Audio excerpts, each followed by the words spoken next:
를 하시죠. 그것은 무엇이었습니까? 빛과 어둠을 정말로 나눈다는 것은 이 죄를 심판하시고 또 주님의 백성을 구원하신다고 하는 그 심판과 구원을 완성하실 예수 그리스도의 초림, 이 그리스도의 오심과 또 그리스도의 다시 오심에 관한 말씀을 우리가 나누었습니다.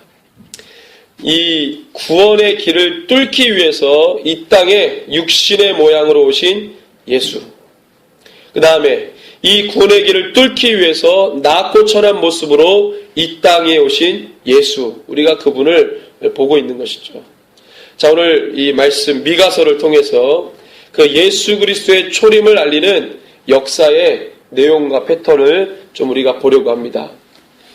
여러분들, 분명 메시아 또는 이 그리스도의 초림은 예고 없이 갑자기 부지불식간에 이루어진 것이 아닙니다. 역사라고 하는 장구한 시간의 이야기 속에서 수도 없이 소리쳐온 메시지라는 것을 여러분들 꼭 기억하시기 바랍니다. 어떤 신화나 다른 타종교의 이야기들처럼 갑자기 막 나오고요. 어떤 역사성 없이, 히스토리 없이 막 그렇게 일어나는 일들이 아니었다는 것입니다. 여러분들, 이 기독교는 히스토리를 갖고 있는 유일한 신앙이라고 했습니다. 기독교만이 역사성을 가지고 있죠. 이 기독교를 다른 타종교 같이 종교군으로 보는 것이 맞지 않은데 그냥 제가 신앙이라고 표현을 하겠습니다. 기독교는 유일한 역사성을 가지고 있는 신앙입니다. 신앙. 기독교만이 역사성을 가지고 있다는 거예요. 오늘 성경을 보시면 장구한 그 시간의 역사들을 통해서 메시아, 그리스도가 오신다는 것을 계속 기록하잖아요. 주의 종들을 보내서 사건과 어떤 메시지 선포와 여러 가지 상황. 여러분들, 예수는 어느 날 갑자기 출현하신 분이 아닙니다. 역사라는 그 시간 속에서 계속해서 선포되어졌던 분입니다. 약속과 언약이라는 메시지를 통해 항상 언급되었던 분이 바로 예수 그리스도이십니다. 그래서 이스라엘 민족에게 그리스도, 즉 메시아의 오심은 필연적이었습니다. 필연적이다. 자, 문제는 뭐냐? 어떤 모습으로 오실 거냐 했어요. 어떤 모습으로. 자, 이스라엘 민족에게 메시아의 오심은 다윗의 왕권으로 오시는 분이어야 하고, 오셔서 그 다윗의 왕권을 회복하고 그 왕권을 행사하시는 분으로 기다렸습니다. 그래서 실질적인 모든 압제에서 구원해달라고 하는 전통 신앙관이 있었어요. 그래서 그들이 말하는 구원관하고 우리가 생각하는 구원 개념하고 완전히 다릅니다. 그들이 생각하는 구원관은 바로 다윗의 왕권을 회복해서 모든 백성이 자유롭게 경제적인 부흥과 강대국의 입지로 주변국들에게 떵떵거리면서 살 수 있는 때를 이스라엘 백성들이 기다렸던 구원의 때라고 말했습니다. 완전히 회복되는, 시온이 완전히 회복되는 그때, 메시아가 오면 그 일을 할 거다. 우리가 생각하는 구원관하고 다르죠. 우리가 생각하는 구원관은 예수님이 이 땅에 있는 죄인들을 풀어 하나님의 거룩한 백성으로 죄를 심판하고 하나님 백성 용서하시고 주님의 자녀 삼으시는 것, 이게 우리의 구원관이고 하나님의 나라를 기다리는 건데, 이스라엘 백성들의 구원관은 전혀 달랐어요. 굉장히 현실적이었습니다. 이런 기대 심리가 메시아를 기다리는 이스라엘 백성들의 원동력이었어요. 자, 유대인의 그 메시아설 어디에서부터 기인합니까? 우리가 특별히 이스라엘 백성들이 메시아를 기다리는 정확한 구절은 없어요. 전통적으로 이스라엘 백성들이 가지고 오는 메시아 사상에 늘 거론되어 왔던 말씀이 신명기 18장 말씀인데, 우리 같이 한번 볼까요? 신명기 18장 15절에서 22절.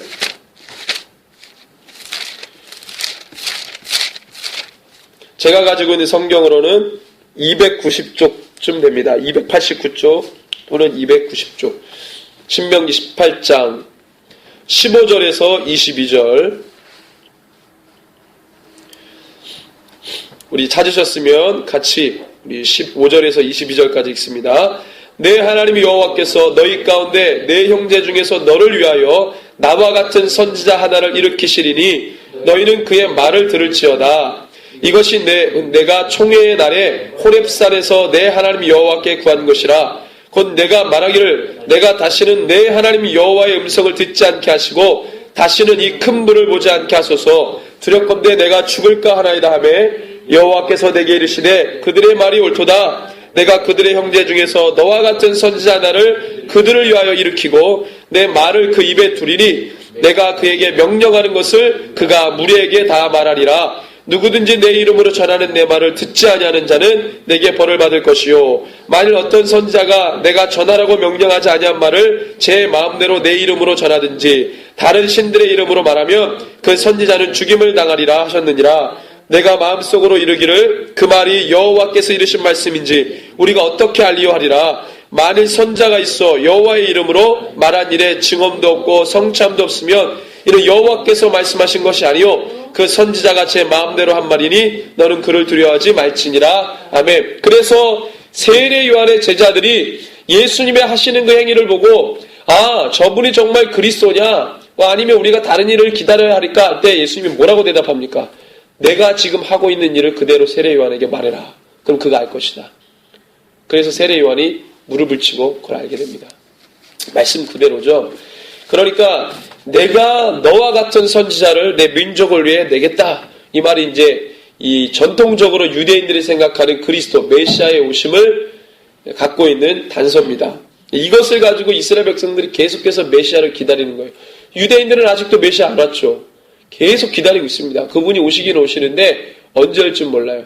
그 선지자, 내겠다고 하신 선지자가 벌써 2000년 전에 왔는데 아직도 유대인들이 기다리고 있어요. 얼마나 불쌍합니까? 자, 그래서 이 하나님은 이스라엘의 어떠한 역사적 상황에서 이 메시지를 그럼 전달하셨는가? 이 역사 속에서 계속 바로 고난이라고 하는, 고통이라고 하는 이 역사 속에서 그리스도의 오심을 말씀하셨다는 거예요. 이스라엘의 전통적인 개념과 모습의 메시아의 바램이 아니라 예수 그리스도를 알고 믿는 이 땅의 수많은 교회의 바램으로서 그리스도의 오심은 하나님의 특별한 다루심이 있음을 알아야 합니다. 그것이 뭐냐? 바로 죄라고 하는 것입니다. 죄. 이스라엘 백성들은 죄에 대한 개념 없이 메시아를 기다리거든요. 그렇지만 이 땅의 교회는 바로 죄라는 개념을 두고 예수 그리스도를 바라보아야 하는 것입니다. 왜냐하면 예수님이 그것 때문에 오셨기 때문에. 아주 강하게 연결되어 있죠. 내가 죄인이라는 것을 알지 못하면 주님하고 나하고 상관없는 거예요. 내가 죄인이라는 것을 고백하고 인정하는 순간 주님이 반드시 필요한 인생이 되는 겁니다. 그 인생에 예수 안 부르면 상관없어요. 가다가 객사에도 아무도 누가 알아주지 않습니다. 불쌍한 용이라고 말하지 않습니다. 근데 내가 정말로 죄인이고 주님 없으면 못 삽니다라는 고백을 하는 순간 주님은 그의 눈동자, 그의 모든 것들을 다 주님께서 세시고 주님 그 인생의 걸음을 인도하십니다. 머리털까지 다 세세요. 죄를 인정하고 인정하지 않고가 이렇게 엄청난 차이를 갖는다는 것입니다. 여러분들 이 죄라는 것은 하나님 반드시 깨뜨리시고 심판하셔야 하는 분명한 플랜을 갖고 계세요. 그 계획을 갖고 계세요.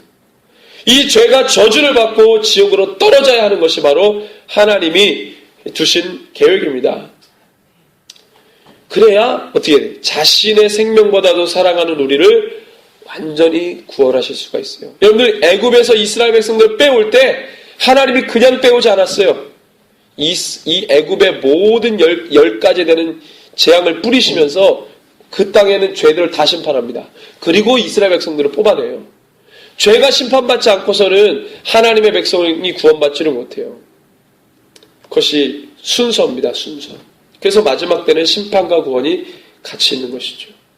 그래서 이 죄와 그리스도의 초림이라고 하는 것은 반드시 죄와 고통, 고난의 때에 소개되었다는 것입니다. 그 바운더리 속에서. 가장 정점에, 고통의 정점, 고난의 정점일 때 예수 그리스도 그 메시아의 메시지가 선포됐다는 거예요. 이스라엘 백성들이 죄를 짓고 돌이킬 줄은 모를 때, 그 죄악이 가득 찼다고 판단되었을 때에 돌이킬 수 없고 용서할 수 없는 서너 가지 죄악에 노출되었다고 보았을 때에 그때가 정점인데 주님은 주의 종들, 소위 선지자들을 세우셔서 그리스도의 오심을 선포하게 하십니다. 근데 메시지를 가만히 보면은요, 반드시 죄에 대한 심판을 반드시 언급해요. 근데 우리는 왜 그렇게 이야기 구도가 그렇게 되는지를 압니다. 그리스도의 초림, 즉 임마누엘이라고 하면, 임마누엘이 되면 죄는 심판받고 우리는 구원되는 구원 역사가 말하자면 스타트 되기 때문이죠. 구원에 관한 마스터 플랜이 이제 어떻게 해요? 시작되는 거예요. 카운트다운 들어갔어요. 그 완성은 언제? 주님이 다시 오실 때. 주님의 초림 때에 카운트다운 들어갔고 다시 오실 때 완성되는 거예요. 그 타이밍이 언제였습니까? 더 이상 용서할 수 없는 지경에 이른 죄악이 가득 찰 때, 서너 가지 죄악으로 완전히 멸망당할 수밖에 없는 그 순간일 때 주님이 그렇게 하신 거예요. 자, 오늘 말씀의 핵심은 바로 그리스도의 오심을 증언했던 그때는 언제냐? 그 타이밍이 바로 죄로 인한 고난과 고통의 시점, 정점이라는 거예요. 이유는 죄를 심판하셔야 되니까. 그리고 죄를 사하셔야 되니까. 그래서 그분이 오셨다. 이 메시지를 전하기 위해서죠. 이게 말씀의 핵심입니다. 때문에 그분은 분명히 만왕의 왕이시지만 정말 우리가 거부할 수 없고, 정말로 그분이 만왕의 왕이시지만 화려한 왕의 모습으로 또 웅장한 궁궐에서 굉장한 능력을 행하시면서 초인적인 모습으로 오지 않으셨습니다.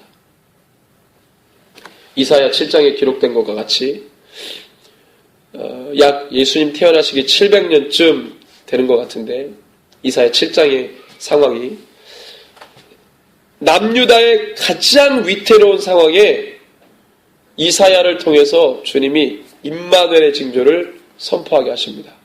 주님 오시기 700년쯤 전쯤. 근데 700년이 지나서 예수님의 태어나심은 이스라엘, 예루살렘의 죄가 가득 찰 때, 그 정점일 때. 왜냐면은 AD 70년에 예루살렘 무너지잖아요. 그 1세기 안에 벌어진 겁니다. 1세기 안에 예수님 오셨고 예루살렘 성전 무너져요. 하나님 심판하시거든요. 그러니까 주님이 오실 때에는 예루살렘과 이스라엘이 가장 죄악이 간영할 때예요. 여러분들 디아스포라 유대인이 대대적으로 일어난 게 언제입니까? 예루살렘 성전 AD 70년에 무너지고 난 다음에 대대적으로 일어납니다. 왜냐하면 로마 군대가 완전히 숙청 작업을 엄청나게 했어요. 지금 뭐 북한에 숙청 작업하는데 로마 제국이 와가지고요, 군대가 티투스라는 장군이 와가지고 AD 70년에 예루살렘 완전히 무너뜨릴 때 이때 유대인들이 다 도망갔어요. 그래서 그 땅에는 완전히 황무지가 됐습니다. 그 이후로 대대적인 디아스포라 유대인, 그 전에도 디아스포라 유대인이 있었죠. 500년 전부터. 근데 그때부터 대대적으로 난 거예요. 그래서 막 유랑합니다. 뭐 헝가리, 북유럽 쪽으로 막 가고 북아프리카 쪽으로 가고 아시아 쪽으로 갔죠. 글쎄 하나님께서 이 이스라엘 더욱더 용서할 수 없는 예루살렘에 관영했던 죄를 그때 심판하셨어요. 그때 임마누엘이라 그랬어요. 바로 그때입니다. 가득 죄가 찼을 때, 여러분 그때가 예수님이 가장 낮고 천한 모습으로 오셨다는 거예요. 그분의 오심을 기다렸던 이들은 극소수였고 그들 역시 평범한 백성이었습니다. 여러분들 오늘 본문에도 그리스도의 오심을 선포할 때 유다 족속 중 가장 작은 고을인 베들레헴에서 나셨다 예언합니다. 유다 족속 중 가장 작은 가문 베들레헴. 물론 다윗의 고향이 베들레헴이죠.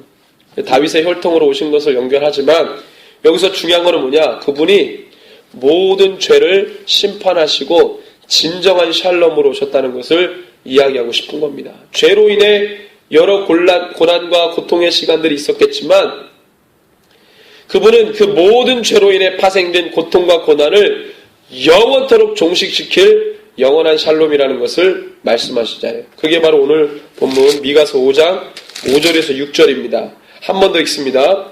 이 사람은 평강이 될 것이라. 아수르 사람이 우리 땅에 들어와서 우리 궁들을 밟을 때에는 우리가 7 목자와 8 군왕을 일으켜 그를 치리니 그들이 칼로 아수르 땅을 황폐하게 하며 니므롯 땅 어귀를 황폐하게 하리라. 아수르 사람이 우리 땅에 들어와서 우리 지경을 밟을 때에는 그가 우리를 그에게서 건져내리라. 여기서 말하는 아수르 땅이라든가 니므롯 땅이라는 것은 진짜 아수르 제국을 말하는 게 아니라 하나님을 대적하는 모든 이방 세력을 말합니다. 그래서 니므롯 땅이라는 말은 역사적으로 늘 기억하시기 바랍니다. 역사적으로 하나님을 대적했던 사람들이 있었어요. 역사적으로. 그게 바로 상징적인 이 단어가 바로 니므롯 땅이라는 겁니다. 여러분들 아수르, 바벨론 다 어디서 발흥했는 줄 아세요? 니므롯이라고 하는 그 니므롯이 나아갔던 창세기에 보면 니므롯이 막 공격해 들어가잖아요. 제국을 넓히고. 그게 초대 바벨론이라고 말하는데 그 제국의 땅을 말합니다. 거기에서 아수르, 바벨론이 다 발흥했어요. 다 니므롯 영성 가지고 하나님을 대적했던 자들입니다. 그것을 지금 말씀하는 거예요. 영원한 샬롬이 올 텐데 그 영원한 샬롬이 와가지고 뭐하냐? 5절 6절 말씀이 그거예요. 하나님을 대적했던 영원한 죄들을 주님께서 심판하신다. 그 말씀을 하는 겁니다. 이 땅에 영원한 샬롬이 어떻게 와요? 어떻게 영원한 평화가 옵니까? 죄가 아직도 남아있는데. 주님이 와서 죄를 해결하셔야 영원한 샬롬이 오는 거예요.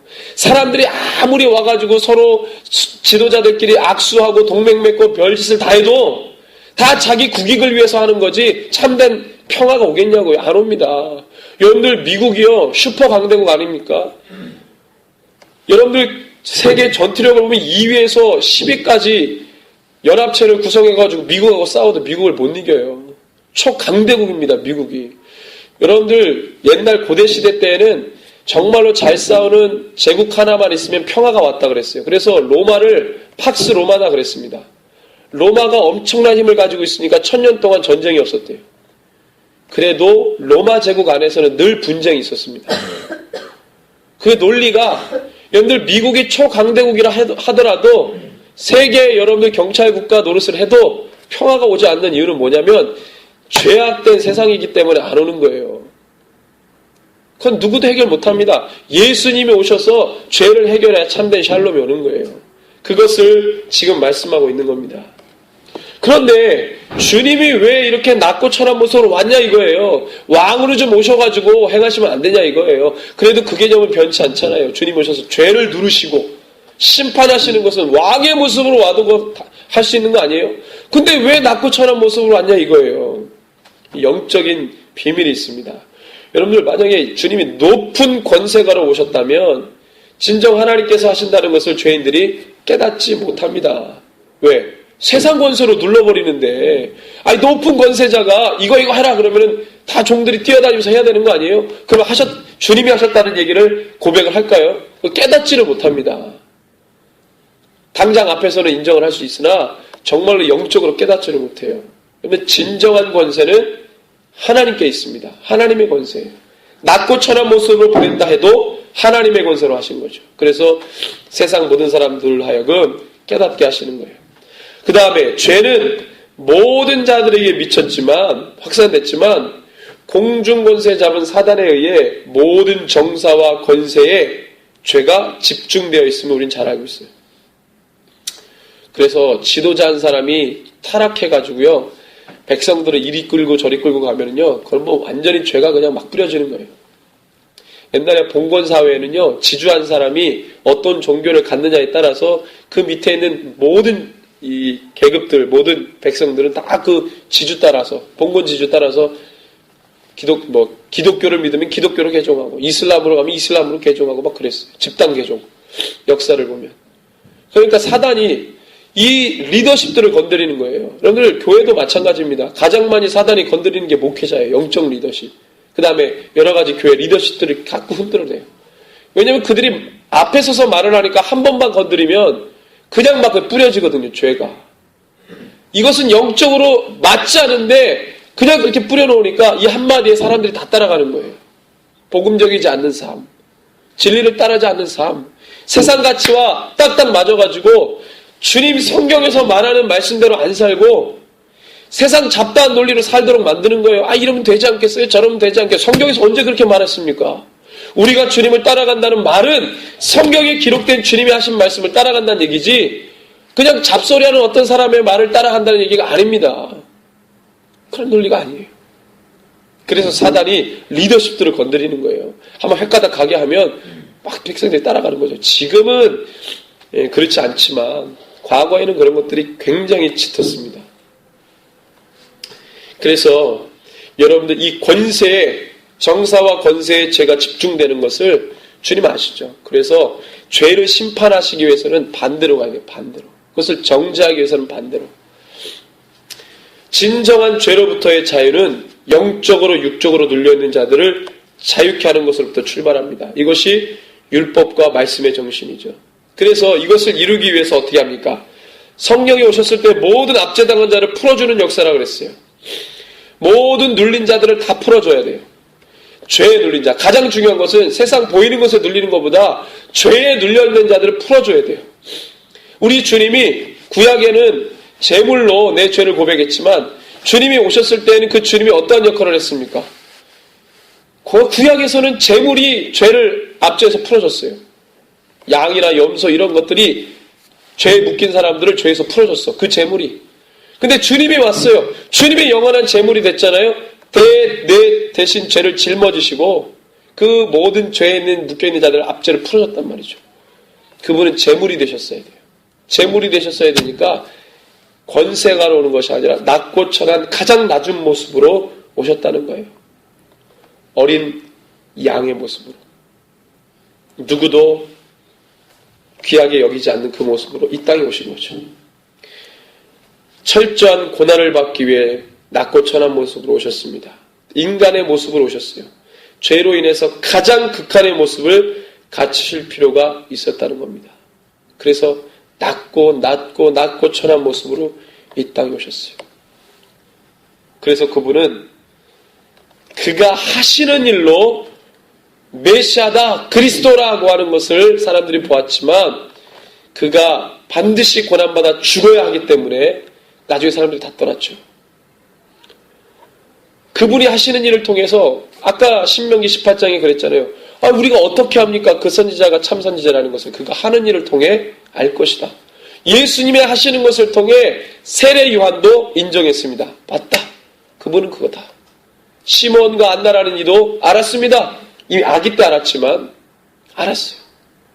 그리고 그가 죽으실 때 일어난 일들을 통해 백부장과 그 의자리에 있었던 모든 자들이 가슴을 치며 통곡하며 그때 깨달았습니다. 알았습니다. 엠마오로 가는 두 제자가 말씀 풀어주니까 그분이 그분이라는 것을 알았어요. 알았다 이 말이죠. 그분이 하시는 것을 통해 알았어요.